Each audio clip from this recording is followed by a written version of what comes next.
शील प्रभुपाद की जय, गुरु गौरांग की जय। तो कल के सत्र में हमने सुना था चैतन्य महाप्रभु अपने भक्तों को साथ में लेकर नित्यानंद प्रभु को ढूंढते हुए नंदन आचार्य के घर पे पहुंचते हैं। और जैसे ही नित्यानंद प्रभु के समक्ष वे उपस्थित होते हैं तो चैतन्य महाप्रभु श्रीवास ठाकुर को इशारा करते हुए एक भागवतम का श्लोक उच्चारण करने को कहते हैं। और जैसे श्रीवास ठाकुर उस श्लोक का उच्चारण करते हैं, उस श्लोक को सुनते ही नित्यानंद प्रभु मूर्छित होकर भूमि पर गिर पड़ते हैं और चैतन्य महाप्रभु श्रीवास ठाकुर से कहते हैं, और आगे पढ़िए और आगे कहिए। कुछ समय के बाद नित्यानंद प्रभु बाह्य चेतना में लौट आते हैं। उनकी आंखों से आनंद के आंसू बह रहे होते हैं। नित्यानंद प्रभु जितना अधिक श्रीमद् भागवतम के श्लोक सुनते जाते हैं, उनके हृदय में कृष्ण प्रेम उतना अधिक बढ़ता जाता है। आनंद भरी गर्जना में मानो नित्यानंद प्रभु पूरे ब्रह्मांड को आह्लादित कर रहे हों और खड़े होकर वे पुनः इतनी वेग से भूमि पर गिरते हैं कि उपस्थित भक्तों को ऐसा लगता है कि उनकी हड्डियां चकनाचूर हो जाएंगी। और भक्त लोग प्रार्थना करते हैं, कृष्ण कृपा करके इनकी रक्षा कीजिए। नित्यानंद प्रभु अपने आंसुओं से चैतन्य महाप्रभु को भिगो देते हैं। भूमि पर लोटपोट होने लगते हैं। विश्वम्बर को देखकर नित्यानंद प्रभु तेजी से लंबी लंबी सांसें छोड़ रहे होते हैं। नित्यानंद प्रभु चैतन्य महाप्रभु को देखकर दिव्य उन्माद में कभी हंसते हैं, कभी ऊंची छलांग लगाते हैं, कभी नाचने लगते हैं, कभी शांत खड़े होकर अपना सिर झुका लेते हैं। तो नित्यानंद प्रभु और चैतन्य महाप्रभु का जो प्रेम है, जब दोनों एक दूसरे को भाव विभोर होकर देख रहे होते हैं, क्रंदन कर रहे होते हैं, उस प्रेम की तुलना भगवान श्री राम और श्री लक्ष्मण जी के प्रेम से की गई है। अब हम आगे पढ़ेंगे। अंततः जैसे ही नित्यानंद प्रभु अपनी उन्मत्त समाधि से बाहर आए, विश्वम्बर ने पुनः नित्यानंद प्रभु को गले लगाया तो गदाधर पंडित मुस्कुराते हुए विचार करने लगे।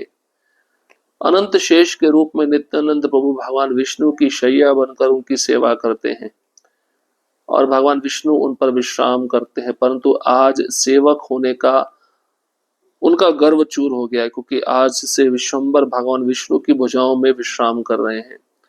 आज सेवक स्वामी की भूमिका बदल गई है। विश्वम्बर ने कहा, आज मेरे जीवन का सबसे गौरवशाली दिन है। भगवान श्री कृष्ण के प्रति भक्ति ही समस्त शास्त्रों का सार है और आज मुझे उस प्रेमा भक्ति के मूर्तिमान स्वरूप के दर्शन हुए। दिव्य प्रेम की इस अद्भुत लीला को देखने का सौभाग्य प्राप्त हुआ है। श्री कृष्ण कभी उनकी उपेक्षा नहीं करेंगे। मैं अब समझ सकता हूं कि आप स्वयं श्री कृष्ण से अभिन्न हैं। मैं जानता हूं कि मुझे आपका संग प्रदान करके श्री कृष्ण मेरा उद्धार करना चाहते हैं। आपके चरणों का दर्शन करना मेरा परम सौभाग्य है।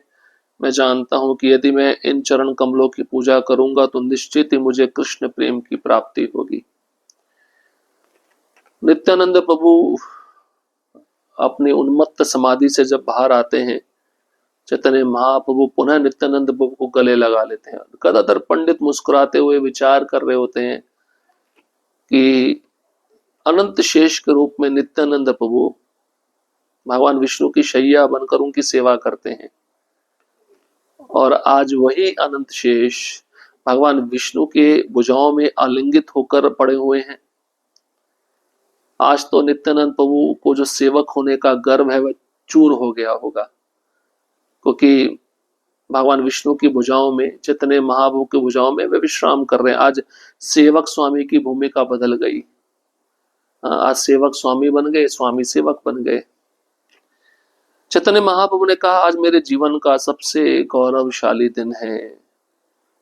भगवान श्री कृष्ण के प्रति भक्ति ही सारे शास्त्रों का सार है और आज मुझे वो शुद्ध भक्ति, प्रेमा भक्ति का मूर्ति मंत्र स्वरूप नित्यानंद प्रभु के दर्शन हुए हैं। दिव्य प्रेम की इस अद्भुत लीला को देखने का सौभाग्य मुझे प्राप्त हुआ है। श्री कृष्ण कभी उनकी उपेक्षा नहीं करेंगे। इनकी नित्यानंद प्रभु की। और चैतन्य महाप्रभु कहते हैं, मैं समझ सकता हूं कि आप स्वयं श्री कृष्ण से अलग नहीं है, आप श्री कृष्ण से अभिन्न हैं। आपका संग श्री कृष्ण की कृपा से मुझे मुझे उद्धार करने के लिए हुआ है, मेरा उद्धार करने के लिए हुआ है, ऐसा चैतन्य महाप्रभु कह रहे हैं। आपका संग जो मुझे मिल रहा है तो श्री कृष्ण मेरा उद्धार करना चाहते हैं, और आपके चरणों का दर्शन करना तो मेरा परम सौभाग्य है ही। और मैं जानता हूं यदि मैं इन चरण कमलों की पूजा करूंगा तो निश्चित ही मुझे कृष्ण प्रेम की प्राप्ति होगी। ये सब बातें चैतन्य महाप्रभु अपने भक्तों के समक्ष नित्यानंद प्रभु को कह रहे हैं। इस प्रकार नित्यानंद प्रभु का गुणगान करते हुए महाप्रभु को समय का कोई भान नहीं रहा। उन दोनों के बीच प्रेम का आदान प्रदान अत्यंत गुह्य था और इसलिए वे संकेतों द्वारा संभाषण कर रहे थे। चैतन्य महाप्रभु ने पूछा, कृपया बताइए आप कहां से आ रहे हैं? सतत दिव्य भाव में निमग्न रहने के कारण नित्यानंद प्रभु एक नादान चंचल बालक के समान बोलने लगे। जब चैतन्य महाप्रभु उनका गुणगान कर रहे थे तो उस समय लज्जित हो वे दोनों हाथ जोड़े नम्रता पूर्वक खड़े थे।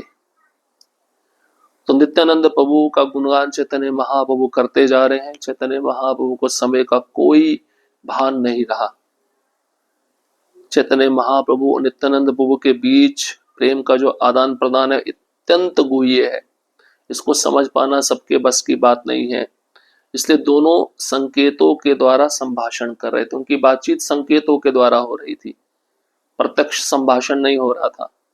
चैतन्य महाप्रभु ने पूछा, कृपया बताइए आप कहां से आ रहे हैं? तो नित्यानंद प्रभु तो सतत दिव्य उन्माद में रहते हैं, निमग्न रहते हैं कृष्ण प्रेम में। एक नादान चंचल बालक के समान नित्यानंद प्रभु बोलने लगे। जब चैतन्य महाप्रभु ने पूछा, आप कहां से आ रहे हैं? तो नित्यानंद प्रभु ने देखा कि चैतन्य महाप्रभु मेरा गुणगान कर रहे हैं, तो नित्यानंद प्रभु दोनों हाथ जोड़कर नम्रता पूर्वक लज्जित होकर खड़े रहे। नित्यानंद प्रभु ने कहा, मैंने इतने सारे तीर्थों की यात्रा की परंतु मुझे कहीं भगवान श्री कृष्ण के दर्शन नहीं हुए। मैंने वहां के लोगों से पूछा, इन मंदिरों एवं पूजा स्थलों में मुझे कृष्ण दिखाई नहीं देते, कहाँ गए वे? उन लोगों ने उत्तर दिया, कृष्ण गौड़ देश बंगाल गए हैं। कुछ समय पूर्व वे गया गए थे और इस समय तक अवश्य घर लौट आए होंगे। जब मैं नदिया पहुंचा तो आनंद भरे हरिनाम कीर्तन द्वारा मेरा स्वागत हुआ और मुझे किसी ने बताया कि यहाँ भगवान नारायण प्रकट हुए हैं। मैंने सुना कि नदिया में अत्यंत दीनहीन और पतित भी मुक्ति प्राप्त कर सकते हैं। यह सुनकर मैं महापतित मुक्ति की आशा से यहाँ आया हूँ। तो चैतन्य महाप्रभु ने जब नित्यानंद प्रभु को पूछा, आप कहाँ से आ रहे हैं? तो नित्यानंद प्रभु उत्तर क्या देते हैं, मैं इतने सारे तीर्थों में यात्रा किया परंतु मुझे कहीं भगवान श्री कृष्ण के दर्शन नहीं हुए।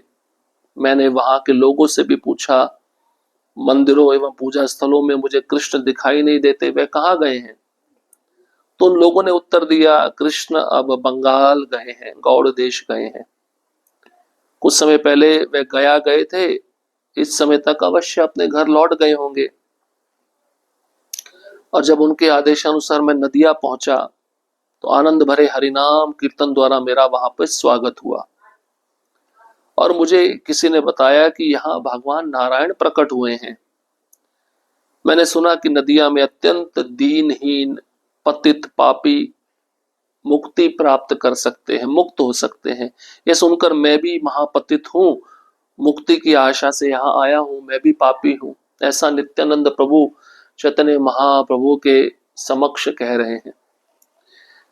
श्री चैतन्य महाप्रभु ने कहा, आप जैसे भक्त का संग प्राप्त करके आज हम धन्य हो गए। आज हमें आपके दिव्य प्रेमाश्रु देखने को मिले, इसके लिए हम भगवान के कृतज्ञ हैं। तो एक जगह नित्यानंद प्रभु कहते, मैं महापतित हूँ, महापापी हूँ, नीच हूँ और भगवान प्रकट हुए हैं मुझ जैसे पतितों का उद्धार करने के लिए। और एक जगह चैतन्य महाप्रभु की तारीफ करते हुए कहते हैं, आपका संग प्राप्त करना मतलब कृष्ण का संग प्राप्त करने जैसा है, क्योंकि आपके हृदय में कृष्ण प्रेम है, उस कृष्ण प्रेम के कारण आपकी आंखों में आनंद के आंसू बहते रहते हैं। आज हम सभी आपको देखकर धन्य हो गए। आप जैसे भक्त का संग प्राप्त करके हम कृतज्ञ हो गए। मुरारी गुप्त ने मुस्कुराते हुए कहा, श्री विश्वंभर और श्री नित्यानंद प्रभु के बीच ये गुप्त वार्ता हमारी समझ से परे है। भला हम इसे क्या समझ सकते हैं। इन दोनों के बीच प्रेम का आदान प्रदान देखकर भगवान हरि और शिव जी का स्मरण होता है, जिन्होंने परस्पर एक दूसरे की पूजा करके सबको विस्मित छोड़ दिया था। तो मुरारी गुप्त स्वयं हनुमान जी हैं। भगवान राम की लीला में वे हनुमान बनकर आते हैं और भगवान चैतन्य महाप्रभु की लीला में वे मुरारी गुप्त बन के आते हैं।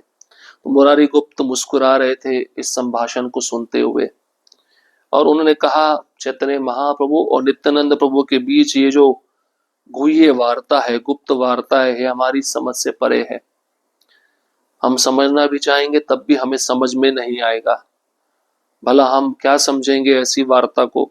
इन दोनों के बीच जो प्रेम का आदान प्रदान है, उसको देखकर ऐसा लगता है कि भगवान विष्णु और भगवान शिव जी का स्मरण इन दोनों के द्वारा हमको हो रहा है, जिन्होंने परस्पर एक दूसरे की पूजा करके सबको विस्मित छोड़ दिया था। अन्य भक्त उन दोनों की तुलना श्री राम एवं लक्ष्मण, कृष्ण एवं अर्जुन तथा कृष्ण एवं बलराम से करने लगे। श्री नित्यानंद प्रभु हर प्रकार से श्री चैतन्य महाप्रभु की सेवा करते हैं, कई बार सखा बनकर, कई बार वाहन बनकर और कई बार छत्र तथा शैया बनकर। ये सब सेवाएं केवल नित्यानंद प्रभु ही कर सकते हैं। वे अपनी अंतरंग इच्छाओं द्वारा महाप्रभु की सेवा करते हैं। केवल नित्यानंद प्रभु की कृपा से ही अन्य लोग महाप्रभु की सेवा की योग्यता प्राप्त कर सकते हैं। तो वहां पे बहुत सारे भक्त थे। अब उन भक्तों के मन में भी कुछ ना कुछ भाव उत्पन्न हो रहा होगा। तो कुछ भक्त उस वार्तालाप को शिवजी और हरि के बीच वार्तालाप हुआ जैसा मान रहे थे। कुछ भक्त उन दोनों की तुलना, चैतन्य महाप्रभु नित्यानंद प्रभु की तुलना श्री राम एवं लक्ष्मण से कर रहे थे। कुछ भक्त कृष्ण एवं अर्जुन से उनकी तुलना कर रहे थे। कुछ भक्त कृष्ण एवं बलराम से उनकी तुलना कर रहे थे। तो नित्यानंद प्रभु हर प्रकार से चैतन्य महाप्रभु की सेवा करते हैं। चैतन्य महाप्रभु की सेवा का अवसर वह एक भी रस में छोड़ते नहीं है, एक भी क्षण छोड़ते नहीं है। तो कभी कभार नित्यानंद प्रभु चैतन्य महाप्रभु के सखा बन जाते हैं, कई बार नित्यानंद प्रभु चैतन्य महाप्रभु के वाहन बनकर उनको दूसरी जगहों पर लेकर जाते हैं, कई बार नित्यानंद प्रभु चैतन्य महाप्रभु का छाता बन जाते हैं, कई बार उनकी शैया बन जाते हैं। इस प्रकार से नित्यानंद प्रभु सब प्रकार से सेवाएं चैतन्य महाप्रभु को प्रदान करते हैं, और ये केवल नित्यानंद प्रभु ही कर सकते हैं। नित्यानंद प्रभु अपनी अंतरंग इच्छाओं के द्वारा महाप्रभु की सेवा करते हैं। केवल नित्यानंद प्रभु की कृपा से ही हमें भी चैतन्य महाप्रभु की सेवा की कृपा प्राप्त हो सकती है। तो नित्यानंद प्रभु कौन है? आदि गुरु। तो गुरु की जब तक कृपा नहीं होगी तब तक भगवत सेवा भी प्राप्त नहीं होगी। तो इस प्रकार से चैतन्य महाप्रभु नित्यानंद प्रभु का जो प्रेम भरा आदान प्रदान है, कृष्ण प्रेम से भरा हुआ, उसको हमने सुना। कैसे एक दूसरे का वह गुणगान कर रहे हैं, कैसे वह एक दूसरे के समक्ष नम्रता प्रस्तुत कर रहे हैं। तो भक्तों में दिव्य गुण होते हैं और भक्त कभी कभी इन दिव्य गुणों का प्रदर्शन भी करते हैं। तो जो भक्त कृष्ण प्रेम में डूबे हुए हैं, हमेशा वह नम्र रहते हैं। वह हमेशा अपनी नम्रता दूसरों के समक्ष प्रदर्शित करते हैं। तो हमें सीखना चाहिए चैतन्य महाप्रभु से, कैसे चैतन्य महाप्रभु अपने भक्तों का गुणगान करते हैं स्वयं भगवान होकर। तो हमें भी भक्तों का गुणगान करना सीखना चाहिए। अब एक अन्य लीला है, चौकीदार के रूप में श्रील हरदास ठाकुर। हरदास ठाकुर को चौकीदार का रूप दिया गया कि आप चौकीदार बनिए, पर किस तरह का चौकीदार बनिए। ऐसा चैतन्य महाप्रभु कौन सी लीला करना चाहते थे, उसको हम अगले सत्र में श्रवण करेंगे। हरे कृष्णा कृष्ण कृष्णा हरे हरे, हरे राम राम राम हरे हरे। श्रील प्रभुपाद की जय, गुरु गौरंग की जय।